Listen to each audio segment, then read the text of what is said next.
prayer a day keeps the doctor away. Also, apples in probably bingo.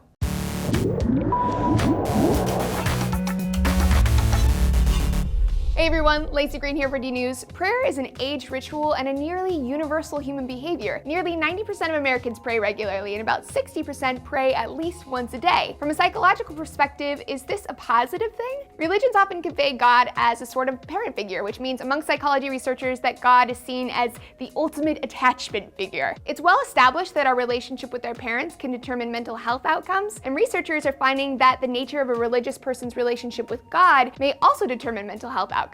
In a new study on prayer at Baylor University, people who had a positive attachment to God, who believed He'd be there for them and comfort them and support them, showed fewer symptoms of anxiety. They had less irrational worry, stress, self-consciousness, and dread in social situations. The researchers say God is seen as a form of emotional support that they can count on. People who had an insecure attachment and weren't sure whether or not God would be there experienced more frequent symptoms of anxiety. This builds on earlier research about prayer. A study in the British Journal of Health and Psychology found that those who pray frequently have fewer symptoms of depression and anxiety than the general population. The researchers believe that this is because prayer can be used as a form of stress relief. It's an outlet for relieving fear, anger, and worry. Critics fired back, however, claiming that studies have also found bingo contributes to better mental health. The National Secular Society argues that the key to deep relaxation isn't the praying itself, it's having a community like a church that people can go to and feel a sense of togetherness. To make things even more interesting, when we look at prayer in a secular context or in the context of Eastern religions, it's actually quite a lot like meditation. It's a moment of quiet, a chant, a self-affirmation, or a plea. It's centering on a particular thought and seeking inner calm. Unsurprisingly, studies on meditation, which I've talked about on D News in the past, also find the same effects, particularly for anxiety. But in the meditation studies, the anxiety relief wasn't contingent on how the person felt about their deity. So,